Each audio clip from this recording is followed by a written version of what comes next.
Good evening and a warm welcome. You're watching the Headlines Today Political Stock Exchange. Over the next 2 hours, we will be taking you into the heart of the battleground states in the battle for your vote 2014. In the first 1 hour, we will be dissecting the results for Uttar Pradesh. After that, we look at Bihar and then finally at West Bengal. I'm joined on this program tonight by Dr. Ashok Lahiri. He's been out and about in the heat, dust and grime of Uttar Pradesh, understanding and getting a sense of the mood on the ground. Also, one of India's best anthropologists, Shiv Vishwanathan.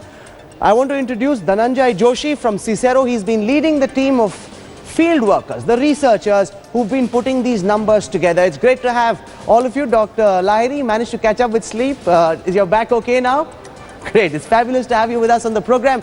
Let's get started. I want to put out first the caste cauldron of Uttar Pradesh. Give you a sense of how the castes of Uttar Pradesh are going to vote in this election. Remember, in Western Uttar Pradesh, votes have already been cast. This is a pre-poll opinion poll. This is not a post-poll survey, it's a pre-poll survey.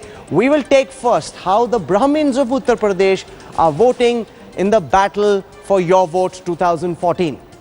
Let's start with the Congress, which seems to be losing 8% of the Brahmin vote that it received in the last election. Then there is the BSP, which is losing 5% of the vote, the SP, which is losing 5% of the Brahmin vote. The biggest gainer is the BJP, which is picking up 17% extra Brahmin vote over what they picked up in the battle in 2009. Let's now come to the second caste that we are looking at, and we're dealing mostly with upper caste because as we travel, we see that there is a massive upper caste consolidation in favor of the BJP. Once again, and this time we're looking at the Rajput vote, the BJP picking up 20 extra % Brahmin vote than they had in the 2009 elections.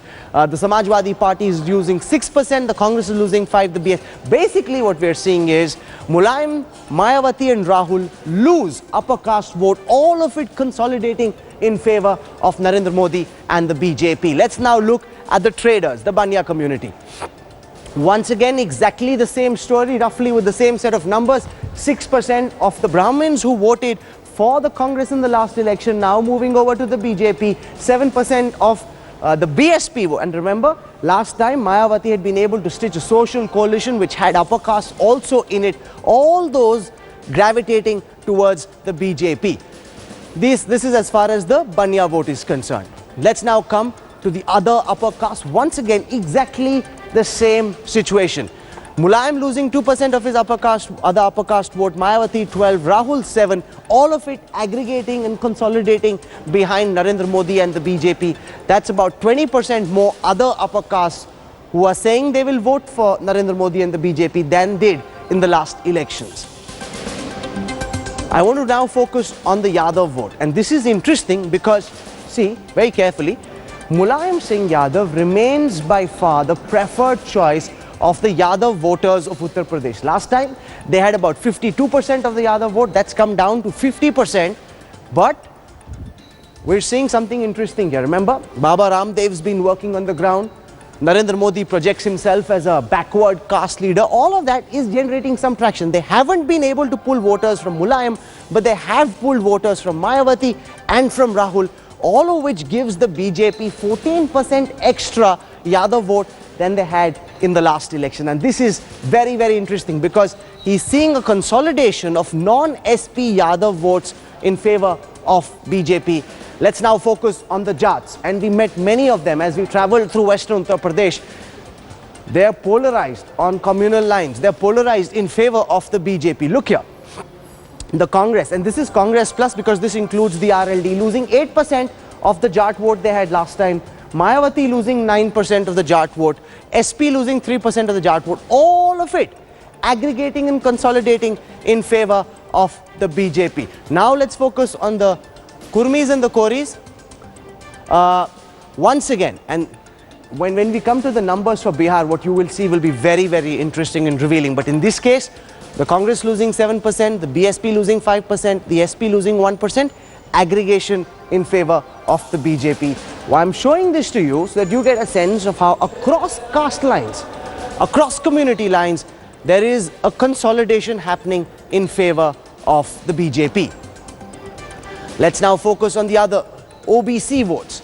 Now we've seen how an attempt is made to project Narendra Modi as an OBC leader. Is that gaining traction on the ground? Very clearly it is, apart from the Yadavs.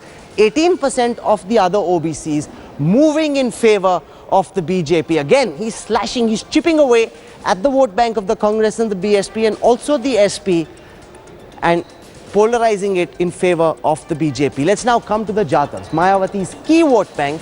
And over here we see that Mayawati manages to hold on to the Jatav vote to a great extent. But again, it's the BJP which is picking up a large part of the Jatav vote also. Let's now come to the Dalit vote.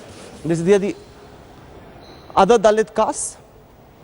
25% in favor of the BSP, 29% in favor of the BJP. Several of the Dalits who would have otherwise voted for Mayawati seem to have moved over to the BJP. If this finding, and just hold it there, if this finding of the Cicero India Today opinion poll translates across phases, Mayawati could be in big trouble. Let me just get a word in from all our guests, starting with Dr. Ashok Lahiri on the numbers that we've put out. We're seeing across castes a polarization, a consolidation in favor of the BJP and Narendra Modi. Rahul, what you find is that a rising tide lifts all boats. And what I'm surprised by is, actually I shouldn't say I'm surprised by, the minimum that you got is +8. Yes. And the maximum that you got is +20. You're talking of a simple sample size of 3,600. So I wouldn't read too much about 8, 12 and so on.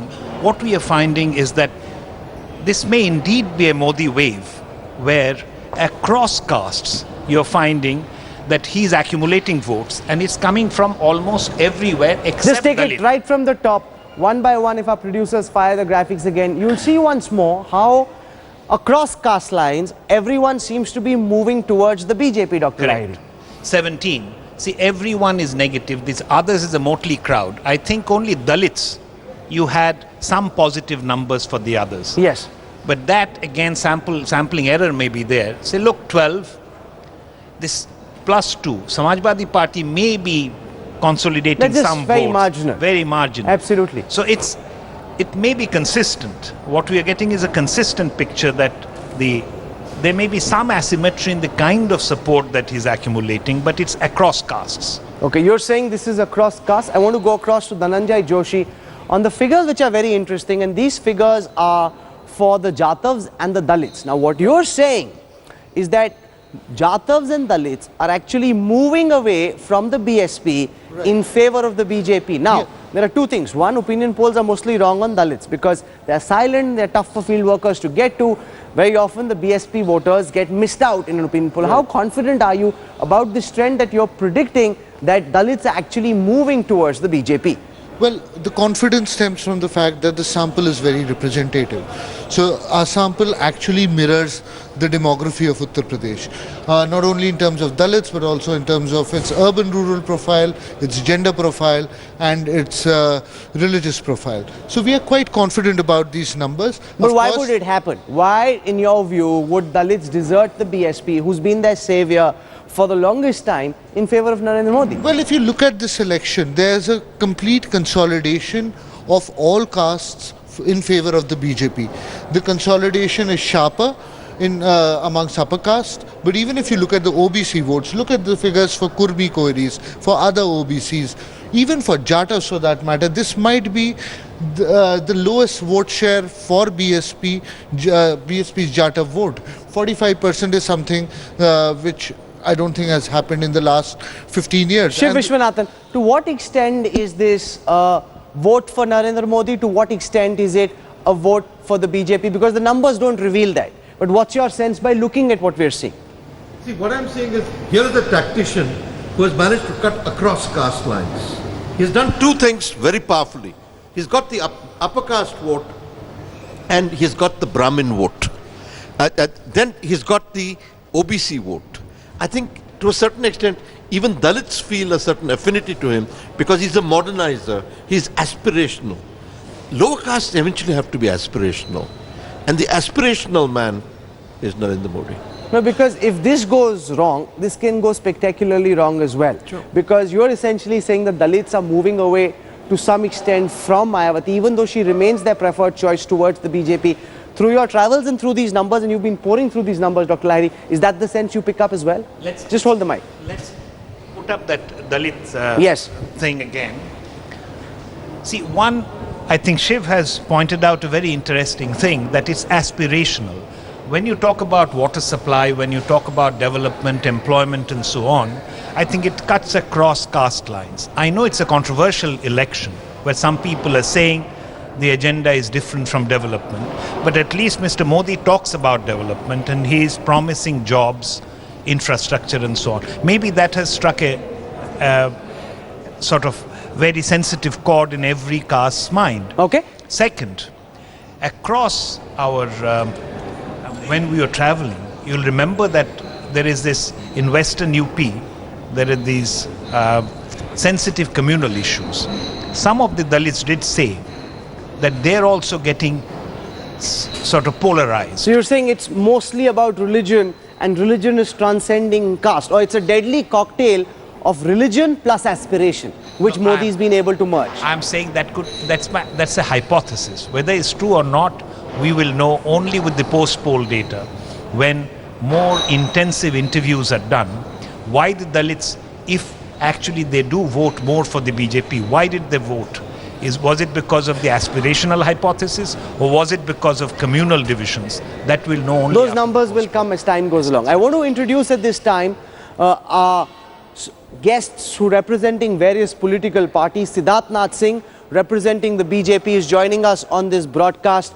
Dilip Padgaonkar, one of India's foremost journalists, is joining us from Pune. Sudhindra Baduria, representing the BSP, and Gaurav Bhatia from the Samajwadi Party. I want to go across first to Siddharth Nath Singh. And Siddharth, we're just putting out so far the caste cauldron of Uttar Pradesh. And what we are seeing is a massive consolidation of Hindu voters behind Narendra Modi, behind the BJP. Is this because of the aspiration matrix that Modi has been able to build, or is this because he represents Hindutva, the election on the ground is polarized and they're moving away because of their religion, not so much because of aspiration? Siddharth Nath Singh.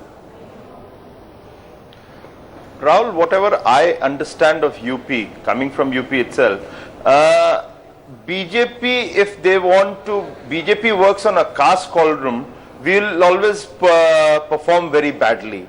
BSP and Samajwadi Party can always do a caste politics which is much better than BJP or Congress. So I don't think this election, what you are showing, is anything to do with BJP and the caste politics. What it shows is there is an aspiration, there is a development. Modi ji stands for that, and that is something which binds every caste and people from various religions to come together and look at their aspiration and say, okay, this time the country needs to vote for development, so we all have got together. And apart from that, then other things also add. Hey, he's a strong leader, he's a decisive leader, he is non-corruptible. So all those things add to it. But BJP to be a successful in Uttar Pradesh cannot be on the caste basis, it has to be on the aspirational basis. You are building that it's because of his image as a development man that Narendra Modi has been able to transcend caste. Dilip Padgaonkar, is that a perception you're willing to share, that Narendra Modi, because he's projected himself as a big development messiah, has been able to put together a massive coalition of mostly Hindu voters who are looking beyond caste and voting for a man they believe can get them jobs, give them growth, give them the development they seek? By and large, yes, I would go along with that. But I would say also that the BJP has quite successfully expanded its social base in the past few months. The fact, for example, that Paswan returned to the NDA is one indicator. In Maharashtra here, from Pune, I can tell you that the fact that someone like Ramdas Athawale is part of an alliance with the Shiv Sena and the BJP also tells you that the Dalits, who constituted for decades a captive vote bank for certain regional parties and for the Congress, I think they are moving away, particularly those who have benefited enormously from various schemes, reservation schemes. So I think the idea put forward that aspirational Dalits are breaking through this vote bank syndrome is being, I think, shown in the figures that you've just pointed out. And I would therefore not be surprised that Modi's development bank is beginning to attract people over and beyond the traditional social bases that have formed the woof and woof of Indian elections for several decades now. Okay, so you're saying that this is a social coalition based on development. I want to go across to Gaurav Bhatia representing the Samajwadi Party, because that would be very interesting, because across caste lines we've seen so far a massive transfer of votes in favor of the BJP, and this cuts across parties. He's not damaging only the Congress, he's not damaging only the BSP, he's not damaging only the Samajwadi Party, he's damaging all almost in equal measure. Is that a perception that you two are willing to concede, that Modi has built a massive social coalition of the sorts that hasn't been seen before this? Rahul, first of all, I think these numbers are far away from reality. We've been on ground level, we've spoken to everybody in various districts, Western UP, Central and Eastern UP, and the Samajwadi Party is confident that the communal politics of BJP would be rejected. The Samajwadi Party is the only alternate to fight this communal politics of BJP. We are sure that the Samajwadi Party would increase its tally in UP and would emerge as the single largest party in the state of UP. You're talking about shifting of vote banks from all parties. I would say that yes, the BJP has been able to gain probably a little bit of ground because of the polarization of votes that they were trying to attempt so desperately. But at least the Samajwadi Party vote bank, be it the Yadavs, OBCs, minorities, the students and others, are firmly backing the Samajwadi Party. So I think these numbers are a little misleading. Even in the 2012 elections, your channel has had given us only 130, 140 seats, but we got around 224 seats. So it was far from the actual figure. One second, Gaurav. I interviewed Akhilesh Yadav after the polling was over and before the results came. The actual results surprised even him. Let there be no doubt about it, but that's a different matter. I don't want to engage on that. I want to go across to Sudhindra Baduria, because what this poll represents, Mr. Baduria, is a transfer of Dalit votes. Obviously, Mayawati and the BSP remains the preferred choice, but we're seeing the BJP being able to pull away some of the Jatav and non-Jatav Dalit votes that otherwise would have gone to the BSP. How do you respond to the findings of the Cicero poll, Mr. Baduria?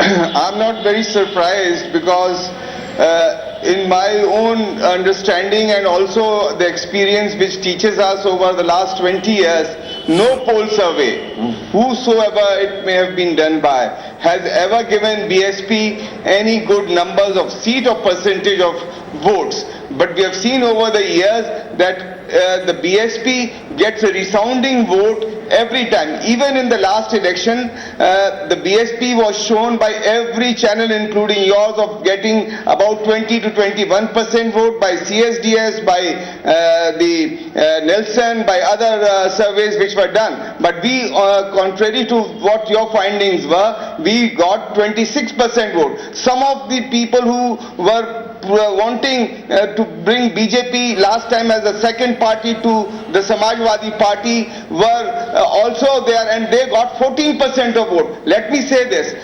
entire exercise is very contradictory. I am also a bit of a student of social science, I can tell you, and I am here around. While engaging in this debate, I am here in UP in Etawah district, and I've travelled across in UP, and I can tell you from my own experience, this entire projection will fall on its face, because the people in UP are going to vote for a secular alternative. Of course, their first choice is law and order. And here, Mr. Mulayam Singh Yadav has failed on this front miserably, and so has he failed on the issue of what you're saying is completely different from what the results of this finding are. One more thing, lastly, just one more lastly, the other issue is on the gender question. Mr. Modi is being treated by women as a cheater. because he, for 3 elections consecutively, did not even disclose his marital status. That is why women I have met in the villages who feel cheated. He does not even disclose in the assets Dr. that he has Sudhindra over the Bhaduria, 3 elections. you are the talking assets of about the women Sudhindra of Bhaduria his wife opinion and poll. himself. 1 second. You're talking about the Sudhindra Bhaduria opinion poll, which has nothing to do with the opinion poll that's been put out by Cicero. These are your theories, which are not reflected by these numbers. It is my opinion. Yes, you are entitled to your opinion, which is why we gave you the opportunity. But that's a good point. That's a good point. I want to go across to Sharad Pradhan on the point that you're making. Sharad Pradhan traveled with us all across Uttar Pradesh. I will ask this question to Sharad Pradhan because there are two things.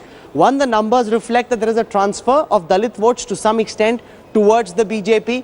We saw that anecdotally on the ground in several districts where we travelled, Sharad. But then, what Sudhindra Bhaduria is saying is also very important, that opinion polls have always underestimated the BSP voter. He's silent, he's invisible, the field workers often tend to miss him. Do you also get a sense that to some extent Jatavs and Dalits are actually moving in favor of the BJP, or do you think in the end Dhananjay and his team will be proven wrong? What's your sense, sir?